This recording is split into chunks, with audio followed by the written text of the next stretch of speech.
नमस्कार दर्शकों, मैं एस्ट्रो स्नेहा शर्मा आप सभी का दशा महादशा प्रोग्राम में बहुत बहुत स्वागत करती हूँ। आज हम प्रोग्राम में जानने वाले हैं वाहन खरीदने के मुहूर्त कि किस प्रकार मुहूर्त का निर्माण होता है। वाहन खरीदने संबंधित किन किन बातों का यहाँ पर ध्यान रखना जरूरी है। तो सबसे पहले आ जाता है यहाँ पर तिथि, वार और नक्षत्र। इन तीन बातों के आधार पर भी यहाँ पर हम मुहूर्त खरीद सकते हैं। तो कौन कौन से यहाँ पर तिथियां शुभ रहती है, वार शुभ रहते हैं, नक्षत्र शुभ रहते हैं। अगर इन तीनों का मिलन हो जाए यहाँ पर तो अत्यधिक शुभ मुहूर्त का निर्माण हो जाता है। तो सबसे पहले तिथि की बात करते हैं। तो तिथि में प्रतिपदा तिथि, बीज, तृतीया, पंचमी, षष्ठी, सप्तमी, अष्टमी, दशमी, एकादशी, बारस और यहाँ पर पूर्णिमा तिथि सबसे शुभ मानी जाती है तिथियों में। वार की यदि हम बात करते हैं तो दिन में हुआ सोमवार, बुधवार, गुरुवार और शुक्रवार जो कि सबसे अच्छा माना जाता है। इनके साथ में यदि ये तिथि भी पड़ जाए तो और ज्यादा शुभ। नक्षत्रों के आधार पर बात करते हैं। नक्षत्र जो सबसे अच्छे माने गए हैं वाहन खरीदने के लिए वो है अश्विनी, मृगशिरा, पुष्य नक्षत्र, हस्त, चित्रा, स्वाति, अनुराधा, श्रवण, धनिष्ठा, सतभिषा, रेवती। यह सभी नक्षत्र जो हैं वह शुभ माने गए हैं। इनके साथ में यदि ये तिथियां, वार और ये नक्षत्र तीनों ही यदि मिल जाते हैं तो वाहन खरीदने के लिए शुभ मुहूर्त का निर्माण हो जाता है। इसके साथ साथ शुभ समय चौगड़िया के अनुसार आप वाहन खरीद सकते हैं। रत्न धारण करने के सिद्धांत।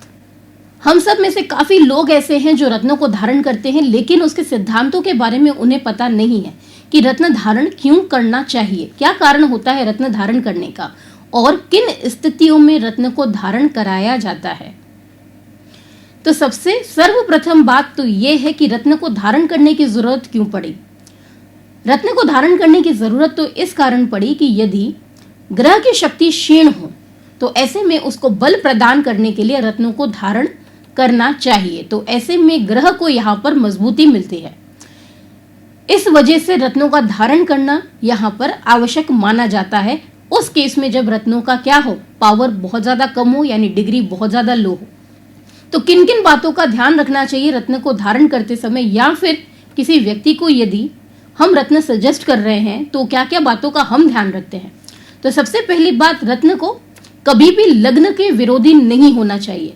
अगर आप कोई ऐसा रत्न धारण कर रहे हैं जो आपके लग्न के विरोधी है तो इस बात का ध्यान रखना कि कभी भी आपने इसको धारण कर लिया जो कि लग्न का विरोधी रत्न है तो ऐसे में आपके लग्न की जो शक्ति है वह हमेशा क्षीण हो जाएगी।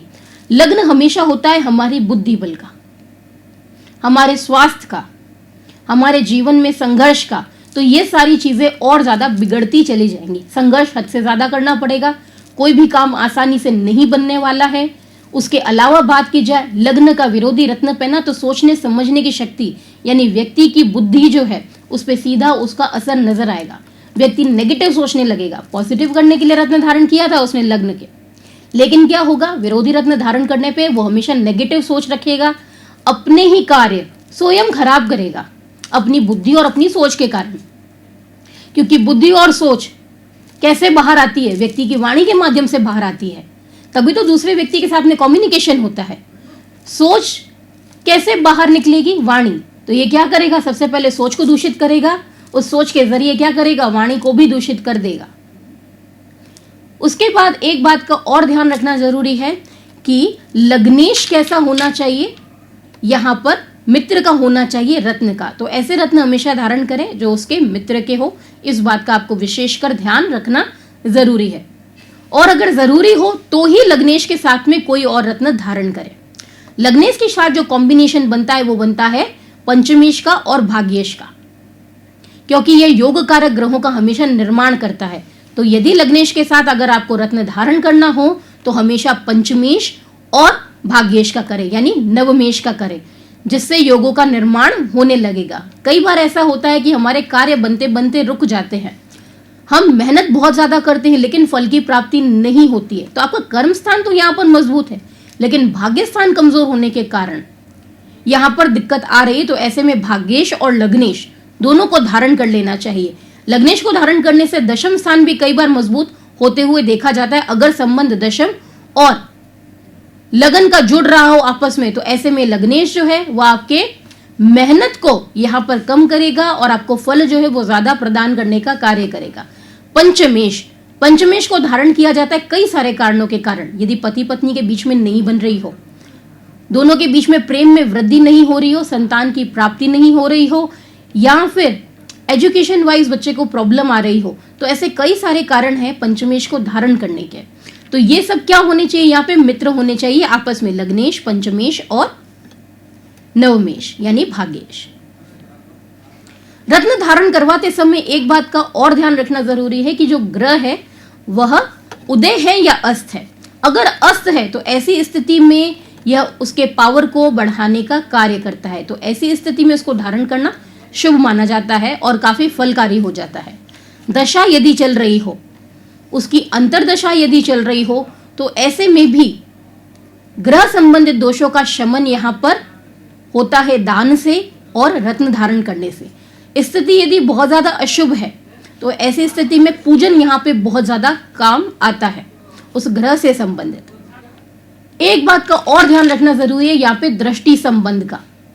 जिस संबंधित आप रत्न को धारण करवा रहे हैं जातक को, या जातक स्वयं धारण कर रहा है, तो उसे इस बात को समझ लेना अति आवश्यक है कि दृष्टि संबंध भी यहाँ पर काफी लाभकारी सिद्ध होता है रत्न धारण करते समय। कई बार ये धारण किया जाता है किसी एक स्पेसिफिक कार्य के लिए, लेकिन दृष्टि संबंध कहीं और जुड़ रहा है तो अगले फील्ड में भी उसकी मदद करना वो शुरू कर देगा। केवल एक भाव के लिए ये कार्य तब नहीं करता, जहां जहां वो दृष्टियां प्रदान करता है उन सब को उन्नति देने का कार्य करता है। ग्रह उच्च का है या नीच का, धारण स्थिति में करवाना चाहिए उच्च का या नहीं। अगर अप्रोप्रिएट डिग्री पर नहीं आ रहा है उच्च का ग्रह, तो ऐसे पे उसको धारण करवाना चाहिए ताकि ग्रह के अंश बल में वृद्धि हो जाए। डायरेक्टली तो नहीं होगी, अंश बल में वृद्धि की कुंडली में वृद्धि हो जाएगी, ऐसा नहीं है। उसके पावर्स जो हैं, कार्य करने की क्षमता जो है उसमें वृद्धि होती है। नीच की स्थिति में एक बात का ध्यान रखना है कि नीच के ग्रह का रत्न कभी भी धारण नहीं करना चाहिए, यह शुभ फल प्रदान नहीं करता है। अगर धारण कर रहे हैं तो कुंडली में एक बार नवांश को भी देख लेना चाहिए और चलित को भी देख लेना चाहिए, उसके बाद ही नीच के ग्रह का रत्न धारण करना उचित माना गया है। अपनी मर्जी से कभी भी नीच ग्रह के रत्न को धारण करने से बचना चाहिए। जब तक आप किसी विशेषज्ञ से सलाह न ले ले, जब तक आपको ज्योतिषीय ना कहे और जो अपनी फील्ड में माहिर हो उसी को ही दिखाकर फिर जाकर आप नीच के ग्रह के रत्न को धारण करें, अन्यथा धारण करना मना होता है। नहीं तो ये बहुत ज्यादा रिवर्स फल प्रदान करेगा। आप उसको ठीक करने के लिए पहन रहे हैं लेकिन सारी चीजें रिवर्स होना शुरू हो जाएंगी। रत्न चिकित्सा के अंदर में बात की जाए रत्नों के बारे में, जब हम बात करते हैं तो यहाँ पर हस्बैंड भी अपनी वाइफ के लिए रत्न को धारण कर सकता है, लेकिन अपनी चार्ट के अकॉर्डिंग, वाइफ की कुंडली के अकॉर्डिंग नहीं, अपने चार्ट के अकॉर्डिंग वो ऐसा रत्न धारण करे जो उसकी पत्नी को लाभ पहुंचाना शुरू कर दे।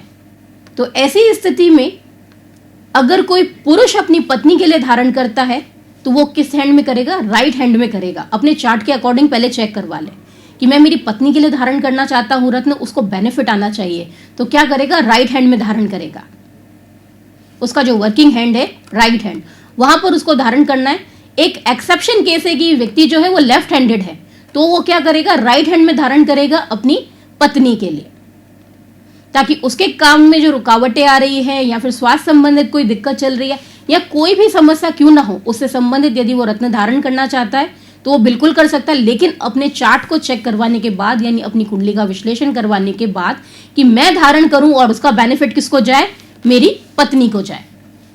ठीक उसी प्रकार ही पत्नी भी अपने पति के लिए रत्न धारण कर सकती है उसकी सफलता के लिए। वो इस प्रकार कि जो लेडीज है वो अपने लेफ्ट हैंड में क्या करेंगी, रत्न को धारण करेंगी। उसको धारण करने से उसका सीधा बेनिफिट किसको जाएगा, उनके पति को जाएगा। और स्वयं अपने लिए अगर वो कर रही हैं, अपनी समस्याओं को दूर करने के लिए, उनकी स्वयं की निजी समस्याओं को दूर करने के लिए, तो वो धारण करेंगी राइट हैंड में। लेकिन यह वही नियम लगेगा कि अपनी जन्म पत्रिका दिखाने के बाद ही रत्न को धारण करें। अपनी मर्जी से बिल्कुल भी रत्न धारण नहीं करना चाहिए। जब तक आप किसी विशेषज्ञ को अपनी कुंडली ना दिखा दे, तब तक कोई भी रत्न धारण करना आपके लिए काफी समस्याकारी हो सकता है। बढ़ते हैं अपने प्रोग्राम में आगे और जानते हैं कैसे बीतने वाला है हमारा आज का दिन। मेष राशि, निवेश करने के लिए दिन अच्छा नहीं है।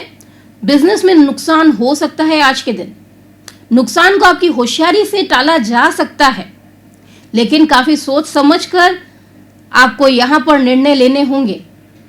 परिवार में किसी सदस्य का स्वास्थ्य आज बिगड़ सकता है, इसलिए सावधानी बरतें। शेयर मार्केट में निवेश करना आपके लिए यहां पर शुभ साबित हो सकता है। व्यापार में नई संभावनाओं की तलाश की जा सकती है। भाग्य आपके साथ बना हुआ है। सर दर्द व थकान की समस्या आज हो सकती है। भोजन पर विशेष ध्यान दें।